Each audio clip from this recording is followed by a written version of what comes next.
I struggle with some things that I never thought that I would struggle with. Like, one of the biggest things that was an issue for me was like, you know, especially every time I got locked up, was like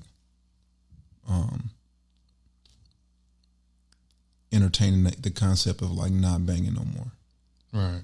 You know what I'm saying? Like, or entertaining the concept of not like hanging out to the degree that I had built up within myself as an obligation to hang out. Right. And yeah, so I thought that was ultimately going to be my struggle, man. So like mainly, you know what I'm saying? So when I got home, but it just seems like like the struggles are completely different. When we was talking at, you know, rest in peace, Karina's funeral. Yeah. Your perspective on everything that I was sharing about what I was struggling with and about what I was, you know, stepping out into, you know, I'm not going to say it surprised me. It definitely encouraged and empowered me walking away from that conversation. But it was just amazing how much our perspectives were in line. Right. And the thing is like we've had conversations, you know what I'm saying? Your door's always been open, you know what I'm saying? Like, but that was when I was with the stuff, you know what I'm saying? Like, and I hadn't really, other than my wedding, like, you know, I hadn't really gotten the opportunity to really, really, really like just get in depth, you know, with you. Right. And that like opened up a different, you know, perspective about you, you know what I'm saying? And what I didn't know, you know what I'm saying? And it made me, especially when I started entertaining this idea of like just sitting down with individuals that I was on the wrong side of the fence with. Yeah. You're generations above me, but you know, me and the chosen few from the crew that I was like nucleus to. Yeah. We were always in, we were always in close proximity to you. You know what I'm saying? So, but the conversations, even though they weren't all negative and they didn't all promote, endorse, or, you know, like push, you know, banging. Yeah. You know, they had never really gone to the depths of like what we were talking about at Karina's celebration conversation. I mean, to add to that, you know, that's one thing that's not expressed enough, and that's the other sides to what people actually think about. You know, we live and we build up a certain picture or a certain frame that we would think fits us, but you know, just going forward in life and changes in life, sometimes that outfit don't fit no more. And most times those conversations, those thoughts, and that transformation needs to be shared, because you know, some people struggle in transforming from something that they want to do better in life, and that aspect of that transformation is never captured. And that's something that need to be, you know, talked about a little bit more to empower the moves that people want to make, especially the positive moves of getting away from something that's not going to help you grow, something that's toxic, something that's going to keep you bound in a certain, you know, situation. And I just feel like reaching forward and just trying to do something positive in life, you need to speak about those things, especially amongst friends and just, you know, in general. Those things need to be shared, because sometimes we'll hold back because we think no one understands, you know, what we're trying to do, or what we're trying to, you know, or there's a little shame or embarrassment of people, you know, looking at you a certain kind of way because they knew you of that sort. So that transformation is always, you know, a pull and tug.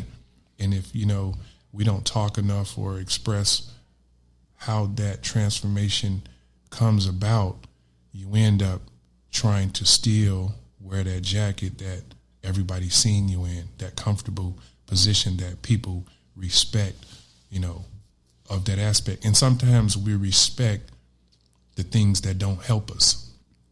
You know, you live a certain kind of way for so long, people are used to seeing you in that light. So, you know, in the transformation or trying to better yourself or just trying to do things that's positive, and really standing up, being a man, because a man doesn't make you. There's a lot of things that I believe that builds you up to be a man. The street life is altered. Their perspective of being a man, entails of a lot of things that's not positive, a lot of things that's not glorious. So when you actually mature and become a man, you kind of shy away from those things. I read a scripture in the Bible that said, I'm trying to think how that goes. It just said, you set aside your foolish ways, and that's just all of just becoming who you really are, because we all have a destiny, and there's no rule book really to life. You have to live it, and the mistakes you make, some of them you can't come back from. So in my journey, as far as bettering myself and stepping away from things that didn't, add to me in a positive manner, I had to just do it alone. I have a big family, but individually, it's a thing you got to conquer and do yourself. But reaching out to loved ones and trying to sit down and get a solution to the problem of taking your life in another direction. I just feel it's not expressed enough. So I really do appreciate you having me to discuss some things. Nah, yeah, because I think there's just there's power in what we have come to understand as like what we've accomplished. Right. You know what I'm saying? Like, by the grace of God, that scripture I think that you was talking about is that one where it's like, when I was a child, I spoke as a child, I thought as a child, but when I became a man, I put away childish things. Exactly. You know what I'm saying? And it's like, I just couldn't understand for the life of me how banging or loving the homies the way that I did, or being just so committed,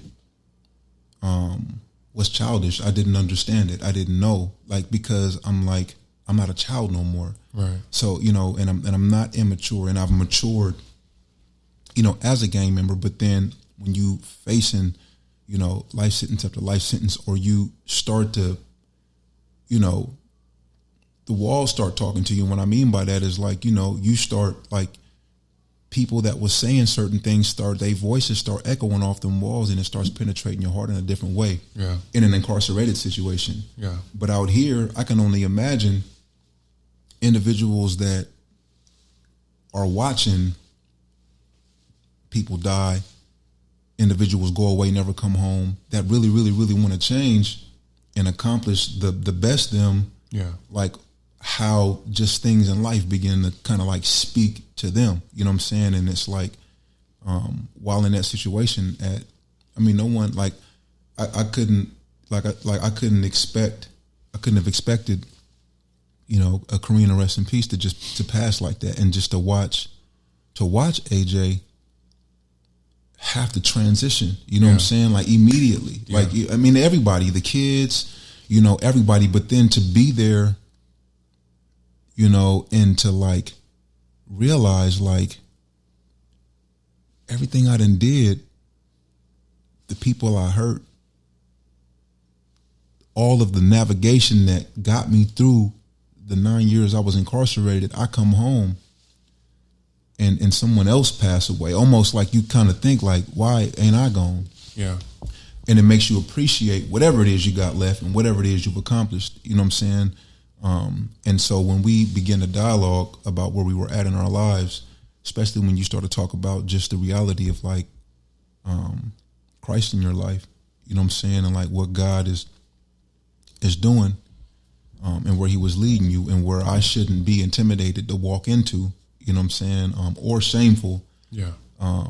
Man, I left empowered from that conversation. And so it made me want to know more about you and I know your mom and your dad instilled the word in you. I know that y'all was raised in church. I know that your mom and your dad always encouraged and empowered you guys. And I know you guys come from a big family, but I know it didn't start here in Oceanside. You know what I'm saying? I know that you guys, you you all came from a different type of cloth. You know what I'm saying? And so you want to share a little bit about your beginnings and like kind of transitioning into stepping foot in Oceanside, and what were the differences, and how you kind of became entangled in, you know, the culture out here. Born and raised in Chicago, and I do have a big family. You know, 15 brothers and sisters, and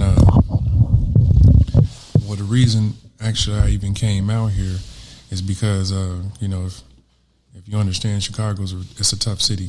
You know, Chicago's a tough place to live. You know, just with the demographic of the city, and I was sent out here because we had moved to a new neighborhood, and Chicago's a real testy place. So I got into some trouble in high school, and some guys was trying to kill me. So my mom said, you know, I had a brother out here in California that was in the service, so he told my mom to send me out here, and I came out here in '85, I think. I was 4 years old. That's crazy. You know, '85. I was about 15, and you know, that was the beginning of the transition. Like I said, we were raised in church, but you know, once you become a teenager, you get your own thoughts. You know, I wasn't you know, in the streets so tough, like as far as how I became out here, because you know, like I said, we was raised in church, but as you become a man, you get your own thoughts, and I start venturing out. I wasn't actually, you know, gang banging or, you know, associated with that in Chicago, but I seen a lot. You know, Chicago, I seen the most, you know, horrific things that a person could do to another person. So that was always something that I seen, but I wasn't acting it out, you know. And I moved out California, and you know, I started hanging out, but California at that time was still underdeveloped as far as you know, crime and things that would occur in the streets. But in that particularly, I mean, y'all's first landing, you know, place was at Oceanside, or did y'all land anywhere else before? No, it's Oceanside, straight out of Chicago. You know, I was in Chicago, you know, up until 15, 16 years old. I came out here and started going to school, and we moved in the Valley, you know, Toll Bridge area. And, you know, I met a couple individuals, and I got entangled.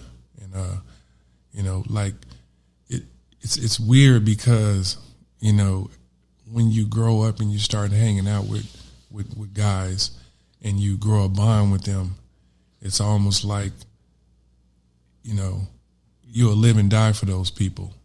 And the closer the bond get, you know, you're hanging with them every day, and it's like another brother in a sense, you know. So if you add, you know, a situation to where you got to choose to protect each other, you know, alongside another race or another group of people, you just kind of blend in. So I understood that, because coming from Chicago, it's really diverse, but it's really hateful at the same time. You know, it was a lot of Puerto Ricans, and you know, they didn't click too well with Afro Americans. So I came out here, and you know, I found myself entangled in another situation, but it was nothing forced on me. It was just something that I agreed to do, you know. And I always knew, you know, the better things to do in life. But like I said, I was a teenager, and at the same time, it was fun. You know, I found pleasure in hanging out and getting associated with the guys that I hung out with, you know. So I supported it, you know, in that aspect. But, you know, then the rest of my family, the rest of the 14 ended up coming out here, and this is the place we just was going to make our new home, you know, along with my mother and father. But my journey was just beginning, you know. Man, so it was your brother first, then you, and then everyone else came out here. Then everybody else came out here. I had a brother in the service. And that's what I'm saying. Like, I would have never known. I would have always assumed, just based off of, because that's the context you get. Like, you know, I get the context from one of your brothers, you know, or you, like moms, pops, you know what I'm saying, raised us up the right way when we start talking and getting in depth. Yeah. But it's like, I wouldn't have known that you was the one that actually set foot out here and established, you know what I'm saying, like, you know, established some territory first. You know what I'm saying? I mean, your brother, so was he on Camp Pendleton? He was on Camp Pendleton. Okay, yeah. You know what I'm saying? And then bam, you know, the other, that's deep, man. So you said 14. Yeah, it's 14. It was 10 boys. Actually, it's 15. 10 boys and 5 girls. Jeez. You know, and we started, I told my mom, I said, y'all got, you know, we have to move to Chicago because Chicago's a really, it's a nervous, murderous city, you know, if you will. But like I said, I had seen a lot of things. I've seen a lot of things growing up, man. Chicago was a real tough city. But California, at the time when I came out here, it was a whole new move. It was a whole new atmosphere. But it wasn't as bad as Chicago, you know. But after a while, you know, things picked up, you know. And like I just started to support the dudes that I hung out with, you know. And that was like my new family. I didn't know anybody, so. And I'm sure they supported you, too. Oh, yeah. Oh, you yeah. know what I'm saying? Oh, yeah. You know, so that was the beginning of my journey, you know, and I ended up becoming a part of a certain gang, you know. When did you first realize, like, damn, okay, ain't no turning back. Like, I know what ultimately I was sent out here for. Yeah. But now, ultimately, like, my life is on the line again. Yeah. I mean, because, like I said, it was a lot of things taking place in Chicago. You know, people were getting shot left and right, you know. And still to this day, Chicago is still a very serious place where you could lose your life over anything. But in that aspect, I came out here and you know, I love California because it was like I said, it was a whole different vibe. It wasn't as bad, but you know, I found myself dedicated to a situation, and like I said, nothing was never forced. It was something that I did with all will, you know, and things just transpired, and you know, we ended up kind of getting into it with Samoans. I had never seen a Samoan in my life. I didn't even know what a Samoan was, you know. Yeah. But you know, that was the first problems and situations that I stepped into, and you know, the people that I was hanging out with, you know, the guys hanging out with, they was just like, you know, it's either them or us. So I just, you know, follow suit, you know, and I found myself really getting into some things, and you know, lives was lost, you know, but I still kept pushing, you know. And man, you know, yeah, I ended up just supporting it, man, you know. So was there so take me through you know, take me through. So I mean, did you graduate from El Camino from high school, or did you graduate at all? I actually finished my junior year, but I didn't graduate because I got kicked out, and I went to a continuation school, which is Ocean Shores, but I didn't finish that either. I ended up going to Job Corps in San Diego and getting my GED up there, but I was kicked out of El Camino for fighting.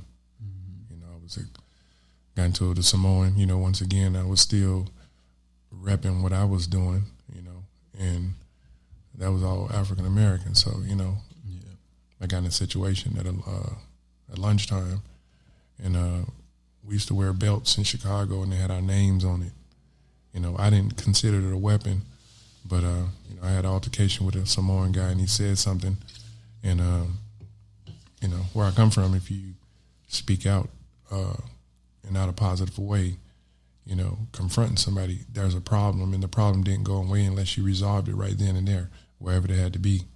And he said something to me, and I felt like I needed to respond, and I got a belt. It was a big belt buckle. I wrapped it around my hand, punched him in the face, and bust his teeth out. And cops came and they expelled me. Said I had a deadly weapon, which is just a belt buckle, you know.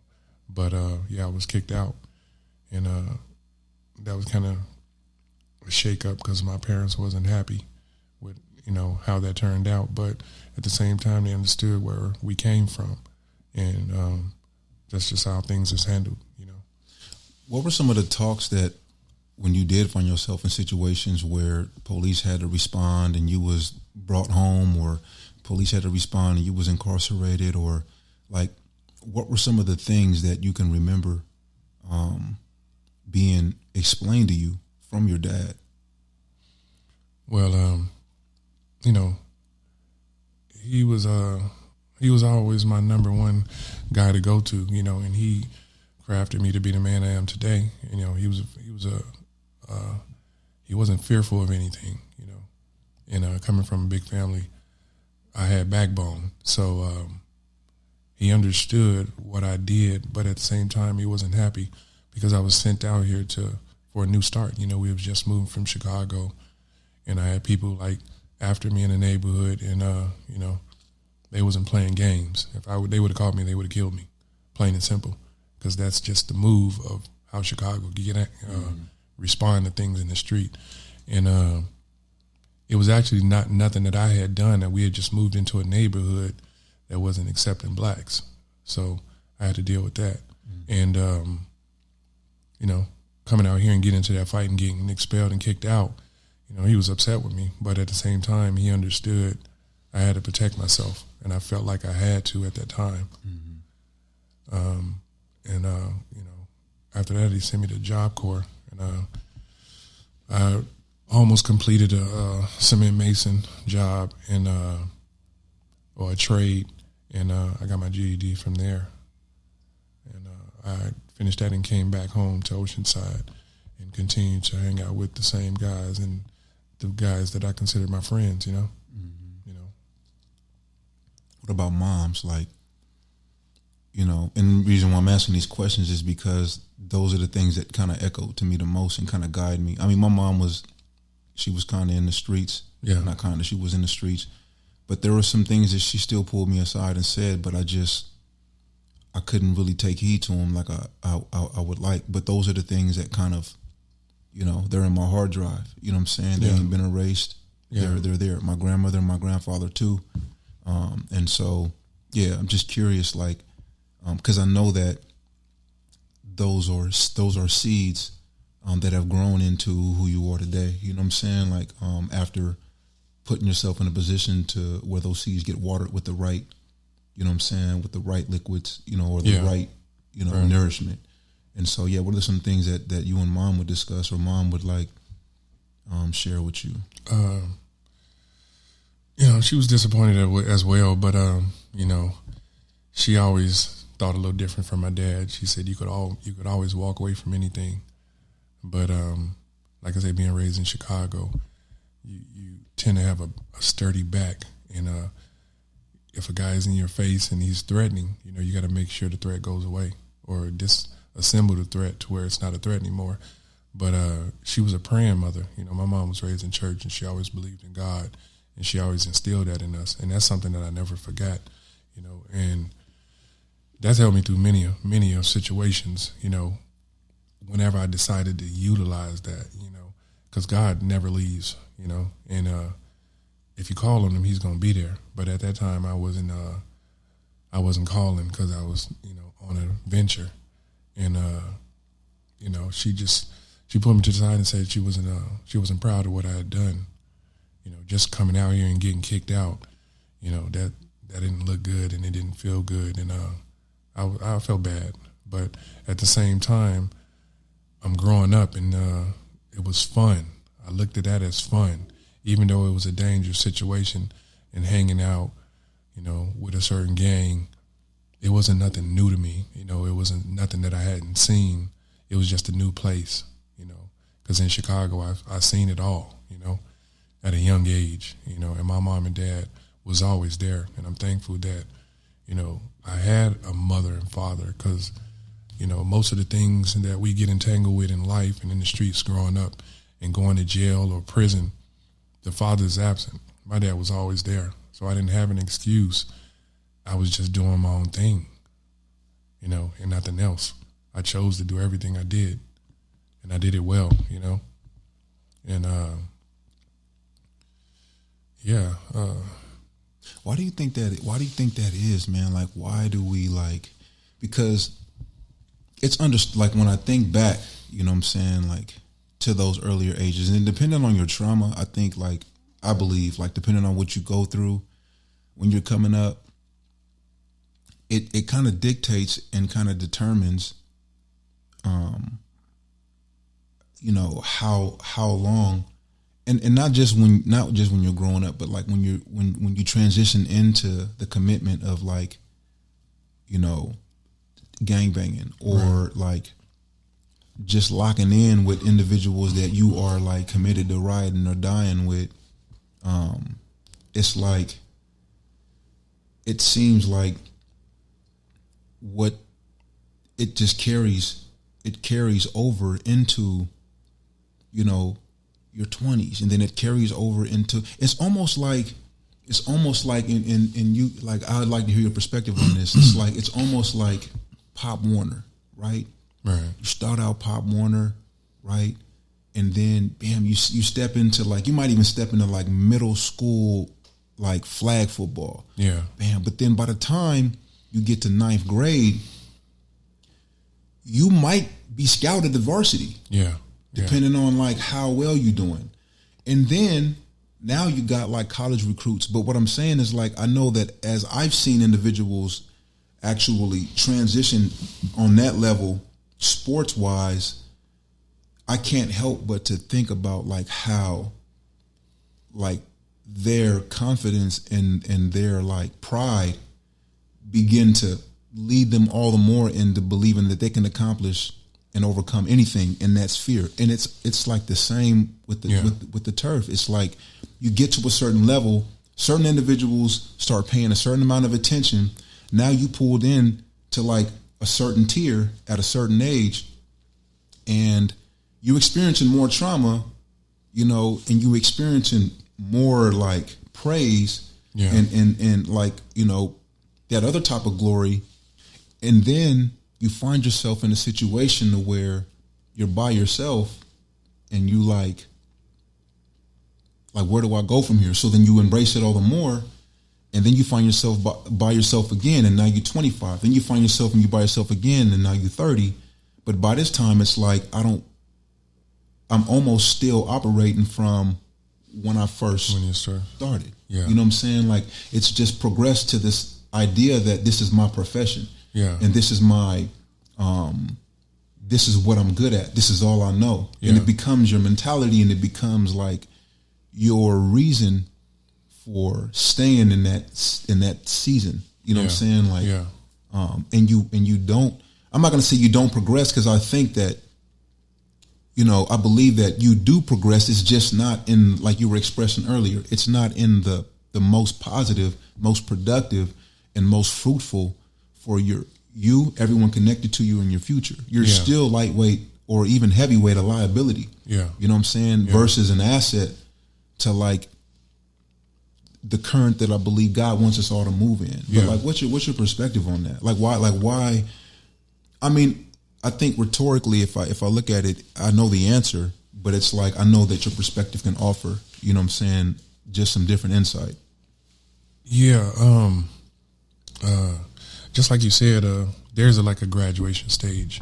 You know, I was fairly young, but, you know, you grow a bond with these guys. You know, you get into real tough situations where you could die, and those guys is the ones that got you out of it, or they came to your aid when the opposite side was at your throat, you know. So you bonded, you get a great bond with these guys, and it's something that you hold dear to your heart, because I can remember certain situations to where I would have been dead if one of the homies wouldn't have came to my aid, you know. So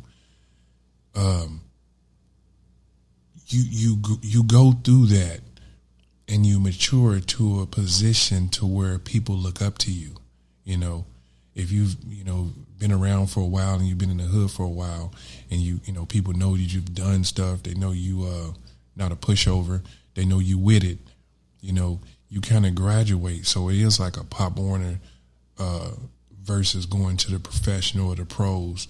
But at a certain time, it kind of outgrows you to some, With me, I outgrew it, I've seen it all. I've been in the shootouts. I've been in fights. I've been in, everything that pretty much a gang could offer to a human being. But, and at the same time, you got younger guys coming up that wants to be groomed. And so it's your position to give them what they need to survive. You explain to them how deadly this could be, and at the same time, they're embracing it. They're growing up. They're looking at you. And most of them aspire to be you, in some sort. But, I got to an age to where I didn't desire to do that. I was in the streets for a long time. And, I met a woman that kind of pulled me away from it, and I just, I grew away from it. Not that I don't know where I came from, and I'm still in contact with most of the guys that, I ran with. I still see them, but we have our own lives. Mm-hmm. They probably married with kids, and I think that's really the point to where you can go off and venture off and not be so active, But I just wanted to get away and do something different because I was moving in a different angle in my life. And, gangbanging didn't just fit. And, I just kind of pulled away, and, that's always going to be there.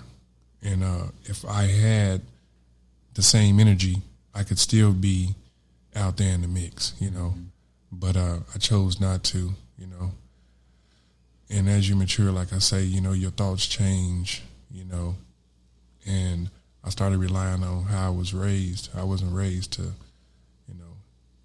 hurt anyone. I wasn't raised to kill somebody for no reason, or I wasn't raised to just do some things to people that I know that's not right. So I started leaning more towards that, and maturity set in. I started getting older, so I didn't want to be in the streets as much. Yeah. So I pulled back and just started, my own life, in the way I wanted to go. Yeah, I'm gonna go here for a minute. I remember the first time that I believe I met you, but I didn't really meet you.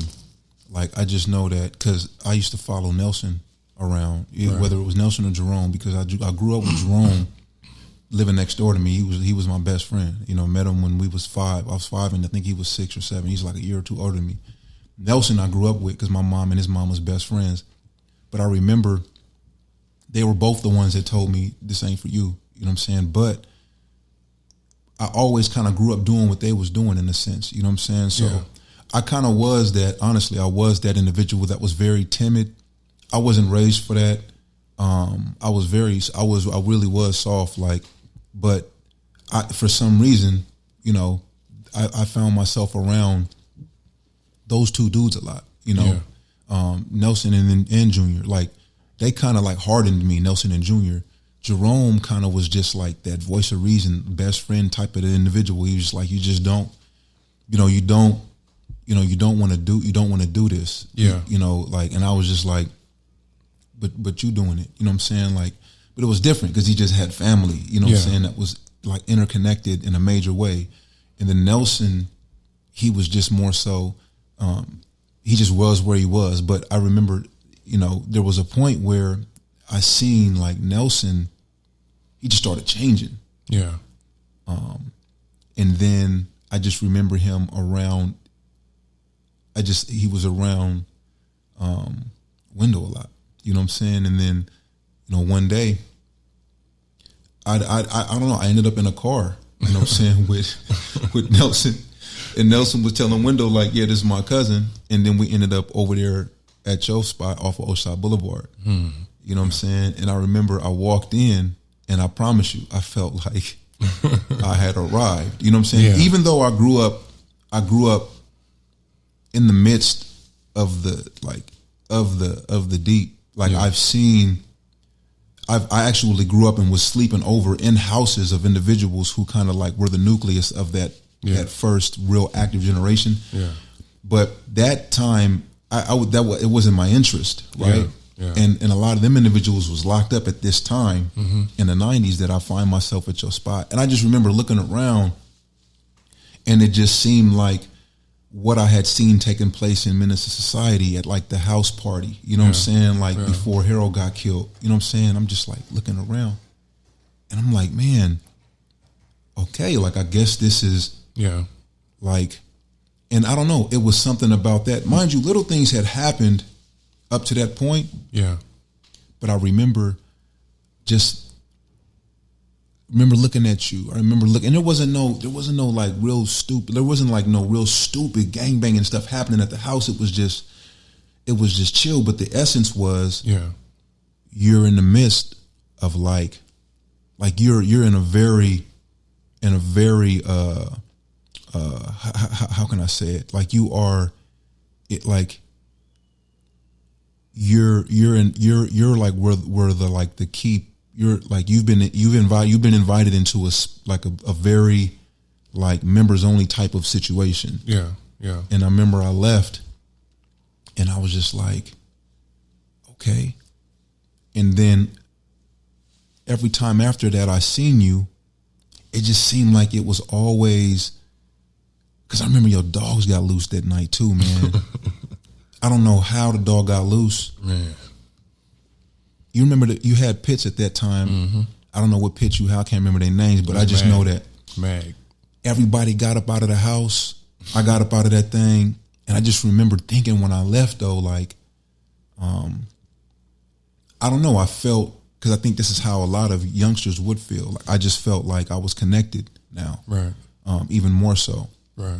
And then every time I met you after that, it was the same. And then next thing you know, I just find myself all throughout like the early 2000s, especially, man, like when I came back from my little situation, I was always around you. Right. But I never had the heart or the capacity to tell you like, you know, I don't,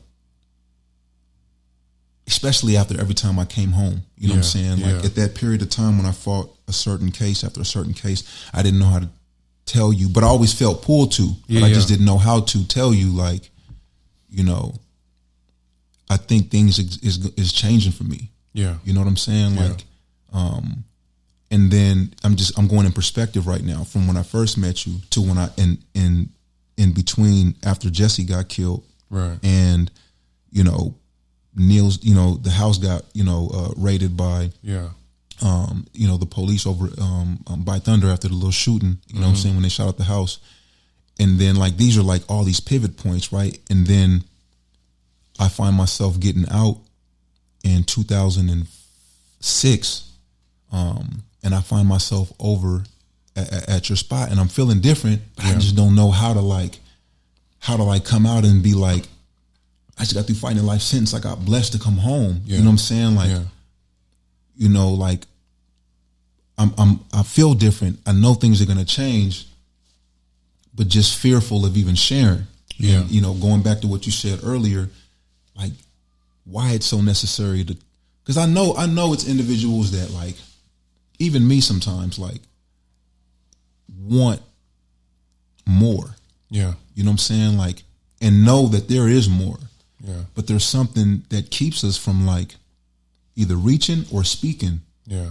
And then I keep going back to the situation at the celebration for Karina, rest in peace, where it was just like that real life death of a close one experience that kind of like brought us to that moment, helped me to open up to you in a way that for some reason I feel like you've always been available for me to open up to. Yeah. But I just never did. You know, I'm not good at this no more. Yeah. You know what I'm saying? Like I've been stripped of something to where I'm just a liability now to myself, to my family, and even to the homies. Like I got 2 homies stretched out. Yeah. You know, and I say that they made the decision they made, but I drove. Right. And I could have drove somewhere else. Right. But to hear that, but then I turned and then there was another homie on the yard that told me straight up. Yeah. Complete opposite. Yeah. And that let me know that there are those homies, there are those individuals that you can be a man with. Right. You know what I'm saying? But then there are those homies, those individuals that only really kind of can take you kind of being the boy you grew from with. Right. I'm saying that respectfully. You know what I'm saying? Because I know we all have grown into men. Yeah. But some of us don't want to entertain that conversation that forces you to be the other kind of, other kind of man. Yeah. Yeah. You know? To add to that, when you're a part of a situation or a set or whatever, it's not a glorious thing for most older guys or most OGs to go ahead and give you that pass, But when I was to the point where I didn't want to hang out no more and be a part of it, I made that real clear, And as a man, you should be able to make that decision, To some, if you want to do that for the rest of your life, then that's you. You know what I mean? But because I was raised, I was always open to a younger cat asking me something as far as saying he didn't want to entertain or he didn't want to do that anymore. I was all supportive of that. I've always been supportive of that. But being from somewhere, that's not something that they support too good as far as saying, hey, man, I think I'm going to exit. I don't want to do this anymore. That's not something that's smiled upon. But, me being raised the way I was, I knew right from wrong. So when I was ready to exit, I exited and nobody could stop me. So I was always supportive of a younger homie, coming to me and saying this is not fitting me, because it's something. If you're not giving it your all, you're gonna be piss poor at it, and you're gonna hurt. You're gonna get somebody hurt. You're gonna get somebody hurt. You're gonna get people. Exactly, yeah. Exactly. So if you want to support that 100%, then you get on the gas and you do that. But if something's catching you up, or your feelings, or something in you saying this is not what I want to do anymore, you should be allowed to do that. But a lot of guys don't see it that way. So I wish you would have came to me sooner, because then I would have supported what the movie was making. Nothing is forever. We don't live forever. We're here for a short time. So I felt like I gave a lot of that negative energy enough. I gave enough negative life force to this world. So I wanted to do some things positive, and it got to the point where I didn't feel good about the things I was doing. So I'm not going to keep struggling with my inner self saying, hey, this is not what I want to do. I made the change, you know what I mean? And I started slowly backing away and not being so participative of the things that was going on, to the point where I didn't know what was going on, because I was staying to myself and trying to do the family thing and live my life, the way I wanted. So, it's a lot of younger cats that probably would like to make some changes, but that's still that fear in the back of their head saying, you can't do this, man. This is a life thing. You know what I mean? I never forget where I came from. But right now, I'm living the life that I wanted to live and that I'm happy with. But, that's something that should be openly expressed to the younger generation, man. Because, once they feel like they in it, some of them have that change of heart or that change of mind, man, and find themselves doing a 20-year bid and doing something that they wanted to speak out on, but they didn't know how the older guys or the other homies was going to respond to that, and I feel like we're all men, And that doesn't take anything away from him, because if he was solid when I was running the streets with him, I should still look at him as solid and support his mindset on changing to do something different. Mm-hmm. I've always looked at life that way, but I know, everybody doesn't. Right. And that was one of the, like, that was one of the bridges for me. Right. Is I had to accept that. I had to say, okay, because it happened for me in prison. You know what I'm saying? Like, I kept getting these it was crazy. Yeah. I kept getting these like, going for a violation. Yeah. But it was a serious case. Get blessed. Go in for a little bit, come home, go in for a little bit, but I never had to sit down. And this one, it was like, the way everything happened was just so ugly. You know what I'm saying? And it was just so embarrassing. And it was just like, but it's still, I was like, for the first 2 years, I was like, I can't, because I don't know how to, like, how I'm gonna do the rest of my time this way. You know what I'm saying? Like, and then I had to think about that, man. Like, and it just came to me one day, you know what I'm saying? Like, I was able to answer my own self differently. Yeah. You know what I'm saying? Like, at first it was like, I don't know how to do it any other way. How I'm gonna not, associate, and how I'm like, what if I run into this individual? You know what I'm saying? Like, but then I remember I heard this one OG say something to somebody. He was like, he was just a real one too, man. He was just like, there's only one pit. He said that ID that you can't go in a child with, that ID that you can't leave your cell with, that ID that you can't leave out the pod with, like, you can't. He was like, there's only one picture and one name on that ID. Yeah. And one CDC number on the ID. And generally it was just like, it just was what it was. Like, I understood it. I'm like, okay. But like, the more I started thinking about that, I started thinking about, like, I can't, like, you're the only one that truly can make the decisions for you. You know what I'm saying? Like, that's it. Like, because I kept thinking about what people was going to think about me. Yeah. You know what I'm saying? I kept thinking about how people was going to feel about me. I kept thinking about, and they was trumping how my family thought about me. And that's when, but then when you get in that, and then you talking to your family, or you getting that, and you getting a letter from your family, and you start getting the eyes to see and the feelings to feel, you start realizing, like,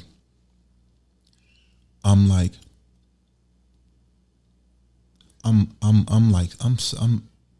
suffering. Yeah. You know what I'm saying? Like, but it's like, I love my guys. Yeah. You know what I'm saying? Yeah. And I definitely couldn't deny the fact that going through what I went through, from, that era didn't help me to become a stronger person. Yeah. A stronger man, like a survivor. Mm-hmm. You know what I'm saying? But seasons change, man. Yeah, you do.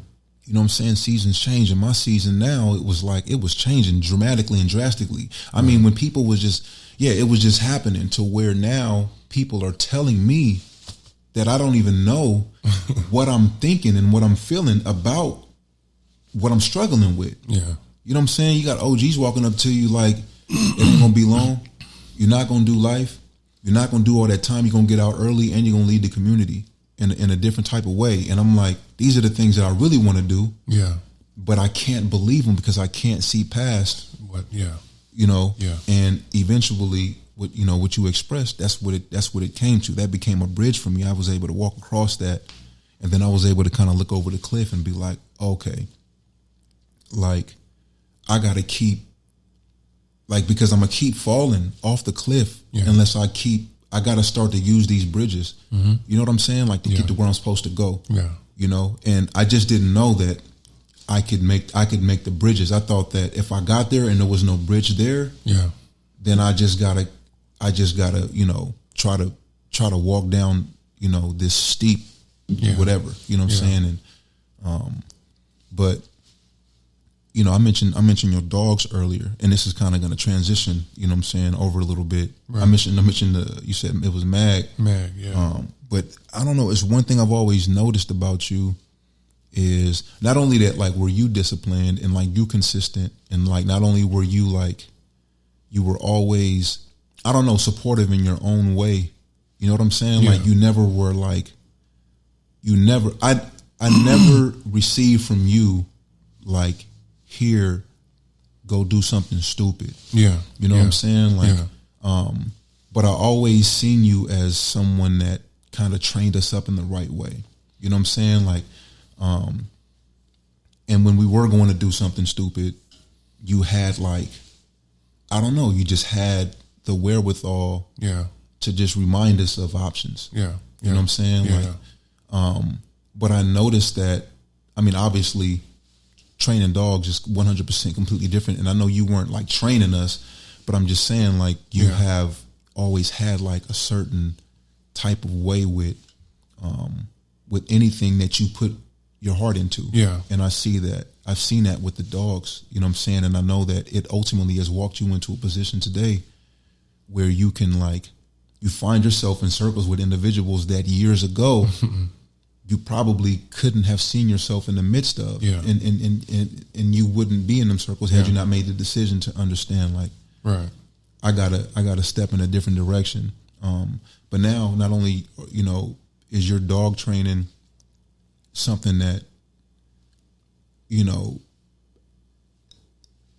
not only is it something that you've acquired as like as a skill set and like a profession, but you've actually like stepped into a situation to where you're helping families and you're helping everyone that's looking to have their dog trained, or, you know what I'm saying? Like, talk a little bit about how that even manifests. Like, when did you first like know that you had a way with getting dogs to cooperate and ultimately, you know, being trained in a consistent way? Yeah. I mean, we always had dogs. My dad had dogs, you know, in Chicago, really mean dogs that bite. And we always had them, and I always had a love for dogs, but I was never able to own one because my dad wouldn't let me have one. But when I got old enough and I moved out, I started, you know, just messing around with him, and just some things are just a natural, you know what I mean? I never went to school for it. I never really read books on it. It was just something that I could connect to because I had a love for it. And I believe a lot of us, if we take the time to figure out the thing that we really connect to, the love that drives us, and something that inspires us to go further, we got to connect with those things, you know? And that was another thing that started, you know, to pull me away from what was going on and how I was hanging out. I seen that I could just about get a dog to do anything because I understood them, you know. I hung around them. I watched their behaviors, and I seen what worked, and I just pushed it. And, you know, 20 years now into just understanding them and training them, I became very good at it, you know. Right now, I would consider myself a personal trainer, man. And I've trained everything under the sun. And once you understand the terminology and just the way dogs think, and just on that level, I became able to do anything, practically anything with a dog. I can make a dog do anything, from basic obedience to, man, you know, it's endless, you know. And that's how I grew to this day. I still love dogs, you know, and there's nothing I can't train a dog to do or stop doing. So, what's the hardest thing? Has been or has in your experience been the hardest thing to train a dog to do? Like, that's consistent across the board. Like, or so yeah, answer that question and then answer like what is it that your now clients actually, like the majority of them, like what's the thing that seems to be consistent across the board that they want you to do first? The first thing is, well, I say the average person has just a pet, you know, but I believe a dog is just not a pet. It's an extension of the family, you know. The dog is a dog, but it could be a best friend. It could be a protector. It could be numerous things, but I never just wanted a pet. You know, I always looked at the dog as a source of protection. You know, I always trained my dogs to complete or do a certain task if he was going to be in my house. But most people get them for a pet, which is fine. You know, some need support dogs for emotional, you know, or whatever they might be going through. But the number one thing is just basic obedience. You know, a lot of people don't understand how to go about to get the dog, and that's something that I'm doing now, and also training personal protection dogs and selling the dogs already grown and trained and groomed to go, and you know, that's going amazing. You know, that's going very well. I haven't had no problems with it, because a lot of people don't have the time. They work, they go to school. No one has time. I have the time to dedicate, you know, the 2 years to the dog from birth until, you know, full adulthood. And I just craft a dog and bless the community, you know. Mm-hmm. What's the one thing, what's the number one thing that people want you to train their dog to not do? A lot of people don't want personal protection dogs. So they would not want their dogs to be aggressive. But aggression, it's not really all about aggression, you know, because a dog can have balance, you know. I train family dogs, which means it responds well with other dogs. It responds well to kids and women and just about anybody. But I believe if you're going to have a family dog, he can be the family dog, that loving dog that'll sit on the couch with you. But I also believe that the dog should know how to protect you. You know, if you find yourself out somewhere and get into a situation where someone's trying to harm you, I believe your dog should be able to protect you. So it's not for everybody, but that's just the belief that I have. If you're gonna have a pet at home, he's an animal, you know, so he should be able to protect you if need be. What else are you good at, man? What else do you, I know you had mentioned, you said that if you could be an interior decorator, you would have, but someone told you that was, that wasn't necessarily something that a man should be doing, you know what I'm saying? But, I mean, just in whatever context you can, like why, like what made you like express that? Like, I mean, cause I see your, you know, your living space, and it's, you know, if you did all this, it's amazing. You know what I'm saying? But like, what is that something? Was you serious? Is that something that you like? If you would have taken serious, you would have been able to, thrive in. Definitely. You know, to me, I always thought it was a woman's thing. You know what I mean? But that's another thing. As you mature, you start to put away the things that you once looked at a certain kind of way, you know, because decorating could be anybody's thing, you know. I definitely didn't pursue it, but I think I could have been very good at it because I have the knack to look at something, and I could look at something not looking too great, no matter what it is. You know, I had a knack of fixing up cars. I can see an old piece of junk, and I can envision the car painted. I can envision the interior done. I can envision rims. I can envision just the car being, doing a complete makeover. And that just goes along with the house. I can come into a house and look and automatically know what I need to buy to make this house look a certain kind of way. Mm-hmm. And it's just a natural, you know, it's just probably it's a natural gift, man. You know, we all have things that we are good at, and we all have things that make us happy when we're doing it, you know.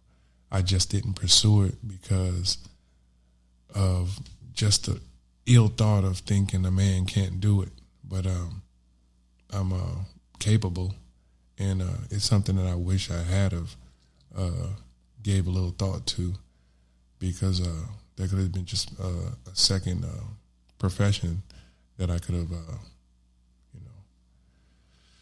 sought after. Did you ever do any higher education, like college or anything, or any vocational trades or anything? The only trade that I really did pursue, and that was cement mason, and I almost completed that. But after I got my GED, I left Job Corps. But that was pretty much it. And like I say, getting into dogs, and like I can know a dog the back of my hand, and I'm still doing personal protection, and I'm doing one-on-ones with people for house visits for basic obedience, and correcting anything that their dog is doing, and trying to just make it an even slate to where they're not doing that anymore, or destructing the house or something like that. I meet with them to, and also educate them on what they should be doing when I leave, because a lot of people, they deal with dogs and they don't understand the behaviors, and they don't understand how to attack the problem. I'm the solution. So I come there, I first of all act it out to show them this is what you should be doing, and when I leave, this is how you should monitor and treat the dog, because most people, they don't understand what to do with a dog. They want a dog, but they don't know what it takes to balance the dog out. You have to let the dog be the dog, but also you have to be the pack leader. If the dog feels you're not the pack leader, then he's just going to do what a dog does. And I try to educate them to let them know what they're doing wrong, to have a nice family dog. If you could have went to college, I mean, not if you could have, if you would have, you know what I'm saying? Like if you would have went to college, think about it now, like what would you have pursued? Man, there's quite a few things. I definitely would have pursued the interior decorating. I definitely would have done that, because I've helped a lot of family members to decorate their house to their liking, and it's just something I can do naturally. I would have pursued that, and I think another thing I would have done, I would have pursued. I'm trying to think of the professional term. I would have got my associates for. I'm trying to think of the term. It has to do with counseling. I would have, because I find myself doing that a lot with people that I love, and then just the people that come with me with problems. I'm just a good solver. Like psychologically and sociologically, I just feel like that's just something that you already excel at, like that you get innately. And I could just see you, like, I could see you ultimately like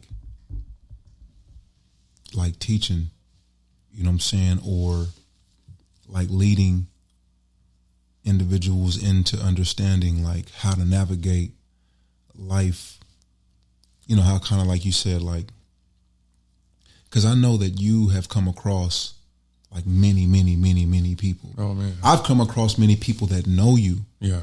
And most of them were not gang members. Yeah. You know what I'm saying? Because of the trade that you were in the streets, it put you in the place to counsel a lot of people. Yeah. People that you exchanged in business with, they would come back to you just based on the conversation.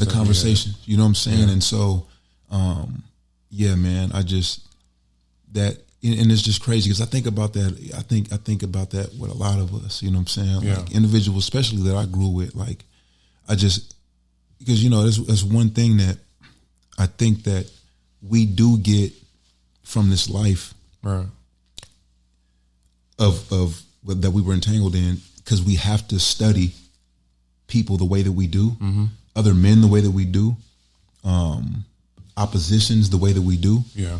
It puts us in a position that when we're not necessarily a part of that life no more, that we just by that trade still puts us in that seat. It puts us in that seat to where we can kind of like we can just see people, you know, in a way. It's just a matter of being able to kind of step into and just not being afraid or intimidated to share, you know what I'm saying, and get into a dialogue. But yeah, man, because you just never know, you know what I'm saying. But I see that in a lot of individuals that I grew with from the root up, that still may be active and that have like stepped out of the activities, that just have a specific gift. Like they have like we all have this gift, you know what I'm saying? But the thing that we get innately by being a part of that life is the ability to communicate in a certain type of way. I mean, some of us, we experience traumas to the point to where it does paralyze us from wanting to communicate. But for us who still are able to be socially and psychologically like present, man, we can be some good, you know. Some people like this. I work with some of the youth in juvenile hall, and I work with I obviously work with resilience. But through resilience, I've been connected to the public defender's office, and then they actually independent contract that's out to deal with some of the cases that they have, and we get to kind of like function with some of these kids. But they're like, man, you guys are like the real life. You guys are like gang experts. They put some of these people on the stand that. Because of what they've studied, or because of what what's that what is that degree people pursue? It's like criminal justice or something, and they come on the stand, you know, because of certain experiences as gang experts, but they don't come with the lived experience, and so it made me think like, man. Like I know a whole lot of gang experts, you know what I'm saying, when it comes down to it. But anyway, I guess my point is that, you know, years ago, there's just, I couldn't have seen this me having a conversation with, you know, this you, because I just was not able to see myself as I see myself today, comfortable enough to even to say to some of the stuff I said on here, because I would be worried about people taking it the wrong way. But I know my heart, and I know I'm not meaning it in any kind of way. I'm just having a conversation with an older individual. That, you know, deposited some good stuff in me, and helped me to understand and see myself as valued and worthy of embracing my change, which is what you did at, you know, Karina Celebration, which sparked me and made me even more, you know, confident and comfortable. Because up to that point, I hadn't had really any conversations with too many individuals from your age group. I just started being able to do that. You know what I'm saying? You know, probably after June of last year, I kind of stepped into situations where I was willing to reach out to certain individuals, because now I'm able to trust myself. You know what I'm saying? I had been out for a little while, but I still wasn't able to like trust myself around individuals, because I got trauma. I'm changed. I don't bang no more. But that don't necessarily mean that I can't be triggered. You know what I'm saying? Oh yeah. I mean, the biggest thing with change like that, you do want to monitor your steps, because if you change, that means you don't act a certain kind of way. You don't carry yourself a certain kind of way. So to continue that, you want to not be in a situation to where you'd have to resort back to that old you. You know what I mean? But my upbringing had a lot to do with the way I think and the way I carry myself. And I've always been a disciplined person, you know, no matter what. But I always believed if you was going to do something, you do it well with 100%. But when the fire go out, it's time to step out the ring, you know. And that's what hurt the youth now, because they commit to it. And the older guys ain't really pulling them to the side and say, hey, man, I see a change. And growing up to my age now, I've seen a lot of younger dudes that I noticed that the fire had went out. But it wasn't necessarily my job to tell them what they needed to do. But if somebody would approach me and had that conversation, I would have said, okay, this is what you need to be doing. Make your exit. You know, and I wouldn't held you accountable. You know, that's just the type of person I am. You got a lot of older cats that wouldn't give you that grace, you know, or they'll try to push you to do something else. the whole time I was around active, I never forced anyone to do anything. I never saw a younger cat, and no one could attest to that and say I've ever given them a go ahead to do something destructive that I knew that would destroy their life. You know, I was in it. They were in it. If they said something and I was around and I felt like it was a bad thing, I always gave them my insight. I always did, because I still had compassion. Even in my wrongdoing, I still knew that was a young kid, that this is not a life thing. This is something that you agree to, but I believe everybody at some point grows out of it, you know? And it's a cycling. It is. It's a cycling. And I think about that point that you said, because I know that there was a point where I felt like I grew. I'm not going to say I outgrew. At that point, I didn't feel like I outgrew it. At the point that I was struggling, I felt like I felt confused, right? I still felt like it fit, but because of what was going on in my heart, I was like confused. Right. I was like, man, why do I feel this way? Yeah. Then gradually, I started feeling like I had a costume on. Yeah. You know what I'm saying? Like I had a mask on. Like, it really became real. Like, I would look in the mirror and I would feel like, sometimes I'd be, you know, and it's just being transparent. Sometimes I would like be crying. Yeah. Because I'm like, why are you crying? You know what I'm saying? Or sometimes I would look very depressed. I'm like, why are you depressed? And sometimes I would look like, especially when, you know, it's evident that there's a war that might happen outside of my cell when we walk out. It's like you're able to tap into what you've been trained to do. Mm-hmm. It's just that the opposition and the enemy is not what you were like raised up to defend against. You know what I'm saying? Right. But that reality just started to hit. You know what I'm saying? And it just started to. I started to all the more like, you know, see myself at that point, you know, more often than not throughout the day. It wasn't just happening one time a day or 2 times a day now. Yeah. Now it was like 3 or 4 or 5 times a day. You know what I'm saying? Well, the struggle between identity was very, very heavy and present. And then that's when it started to like, that's when I started to feel like I'm trying to force this to fit. Yeah. Fire was out. You know what I'm saying? Went out. I'm trying to force this to fit, and people are going to get hurt. Yeah. You know what I'm saying? Yeah. Like, if people, because this is when I knew too. I was at the table one day. This was when I was in Susanville. I was at a table one day, child time. I'm walking with this OG. He got like 50 something years. I'm walking with a youngster too. He don't got a lot of time, but he gonna be in for a minute. I'm just starting my time. I'm 2 years in,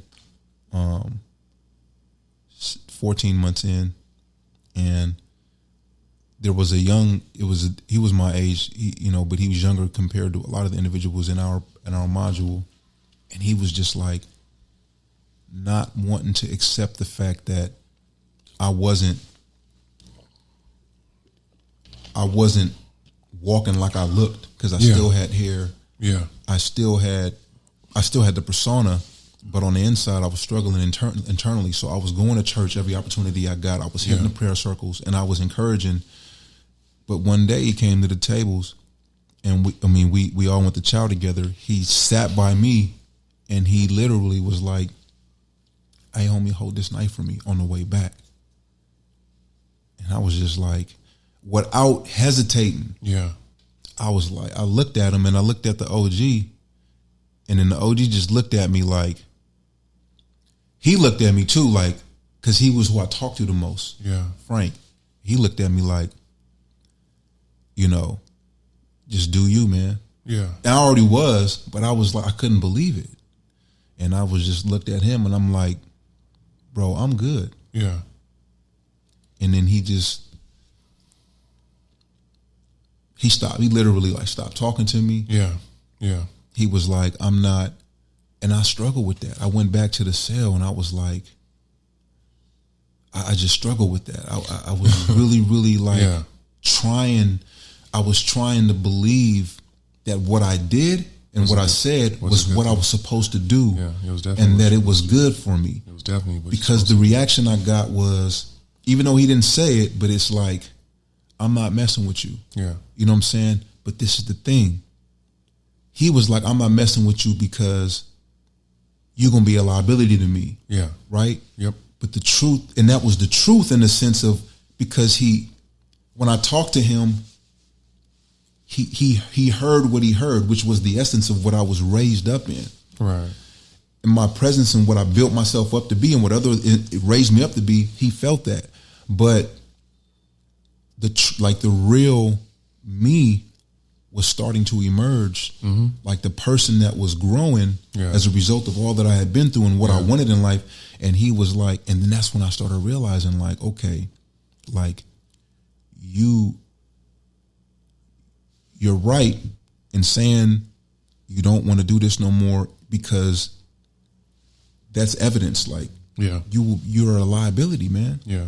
You know what I'm saying? Because you're not who you were, you know what I'm saying, between the ages of 16, you know what I'm saying? That's when 13 is when I jumped into it, but like 16 is when I hit that, you know, started getting optimal. Right. You know what I'm saying? And started like, I considered and others started considering me like someone to be, you know, reckoned with. Yeah. To 26, and then it just all started, you know, it all started changing. You know what I'm saying? But,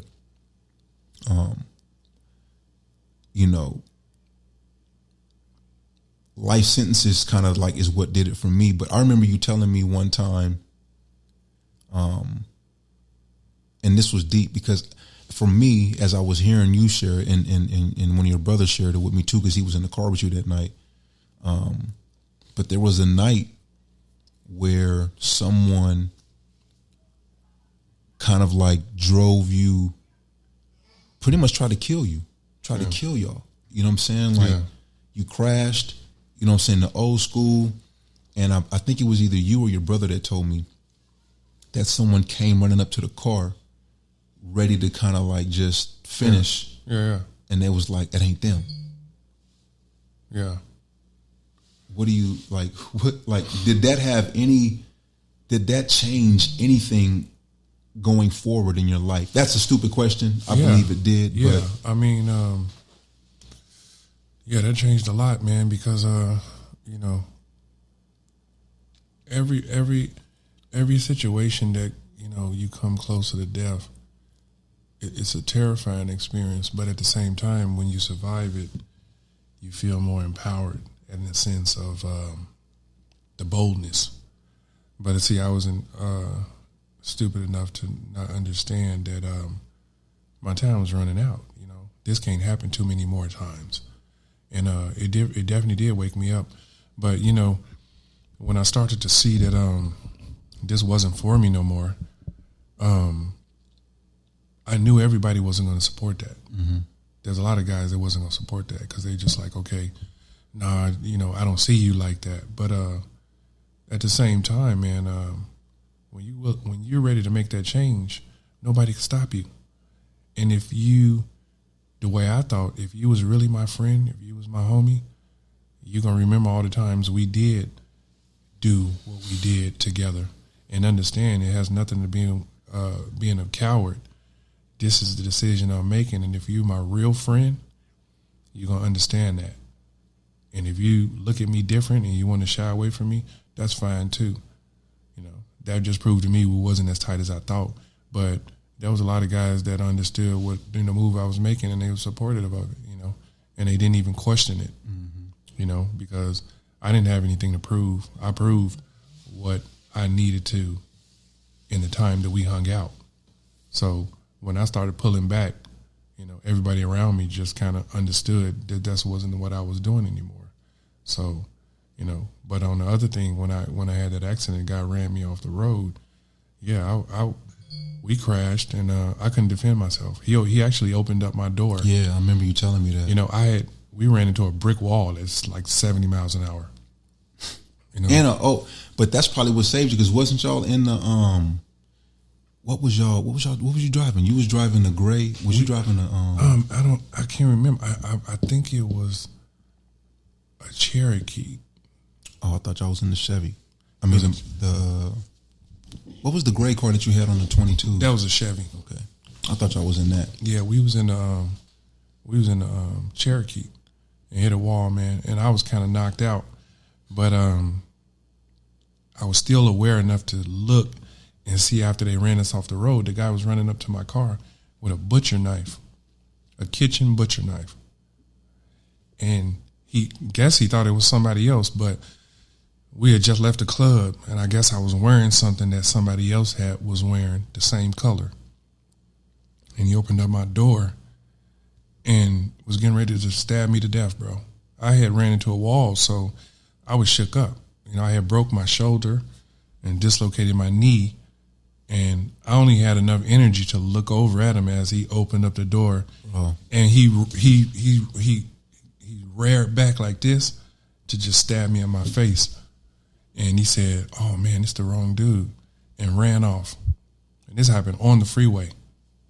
But, you know, after that was just adding to all the other situations that I had been in, saying, you know, it's my time to exit. The fire was out, you know, and I didn't really try to fight it or buck it. I did have concerns of what people would think, but at that point I was like, you know what? This outweighs all those feelings of what I'm going to think about what people say. I got to make this decision for myself. Mm-hmm. I got to exit. And from that day on, that actual night, I started just shying away and just doing my own thing. I stopped hanging out, you know, and that was my exit, you know. And it was necessary because I really believe if I would have kept, you know, forcing the situation and my feelings going against it, I probably wouldn't be here today. Right. I believe it. I believe that for myself too, man. This is why I wanted to ask that, because I know. You know what I'm saying? Like, I know.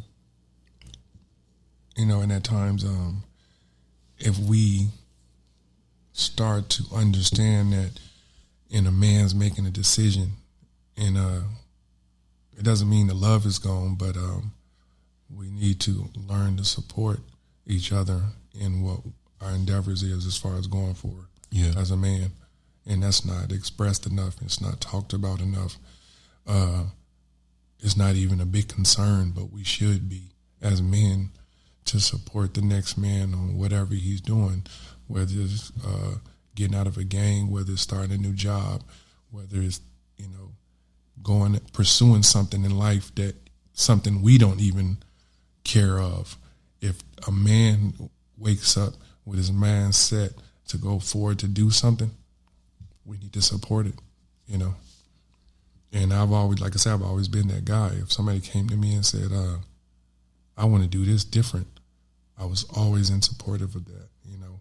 And I'm thankful for that being, you know, instilled in me as a younger kid with my mom and dad, to always just stand on what you believe, you know. And I believe every man has a right to change his mind. Every man has the right to change the course of his direction of his life. You know, who am I to tell somebody, this is what you need to do for the rest of your life, you know? And I believe that thinking that way and expressing it to numerous of people that I haven't came across, it makes me the person I am today. And I get the respect of people because I've always treated people that way. I've never tried to down somebody for a decision that they want to do. I always was in support and tried to give them more power to go in that direction and do it. Yeah, man. I appreciate you, man. Just opening up your heart and your mind, your home. You know what I'm saying? To like, let me come in and conversate with you. Like I said, when I started thinking about going around and wanting to have conversations with individuals that see me on the worst side of it, you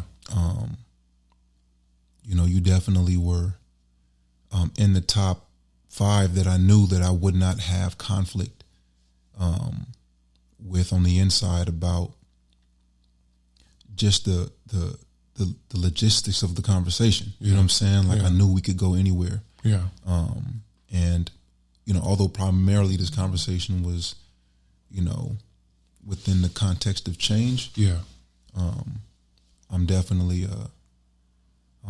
just appreciative that you opened, you know what I'm saying, your door and your heart and your mind to the opportunity, man. If there is anything that you could say to kind of like close this out, whether it's, you know, what you take away from this conversation or what you want to encourage someone, you know, to understand about, you know, without knowing so many people could be watching this or listening to this, right? But without knowing the individual, obviously, like what they can, you know, what you can offer them as far as insight and, you know, concerning the context of life. You know, what could you deposit right now? And mind you deposited a whole lot, but you know. I guess the most important thing is life is a course, man, that nobody can foresee. Life is something that you have to live. And I know we all make bad decisions, and I know we all we've done things that we're not proud of. And I know we all can think of numerous things to wish we could go back and change and did different. But we're going to do things that we're not proud of, and we're going to do things that we wish you could have changed. But life is about forgiving, you know. If you can forgive somebody and let them go forward, everything else is going to add up, you know. But if I would have had to say anything that would sum it up, man, it's going to have to just go back to love, you know. Love is going to still give you understanding. Love is going to give you passion. Love is going to give you that right away to let somebody exceed in whatever they're trying to do, you know.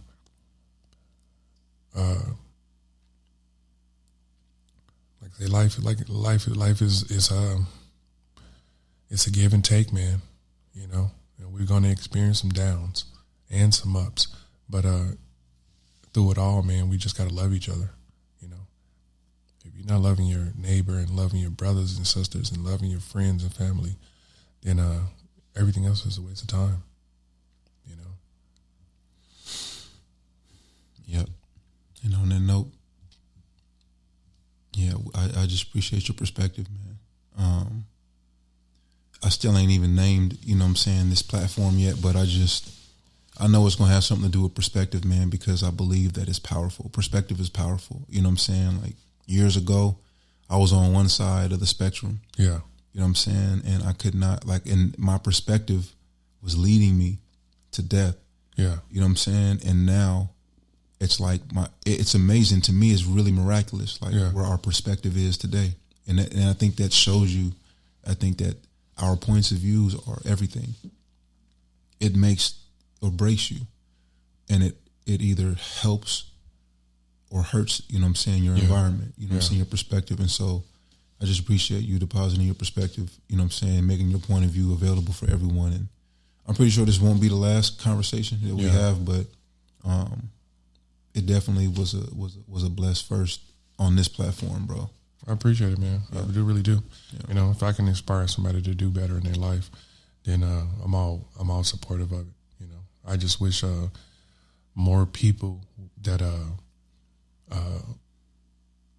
have gone through similar situations would humble themselves enough to get on the mic and tell it, because somebody could have been struggling with something that we talked about tonight, and hopefully I said something that empowered or you said something that would make them make up their mind and go ahead and push for what they really want to do. Mm-hmm. That's what it's about.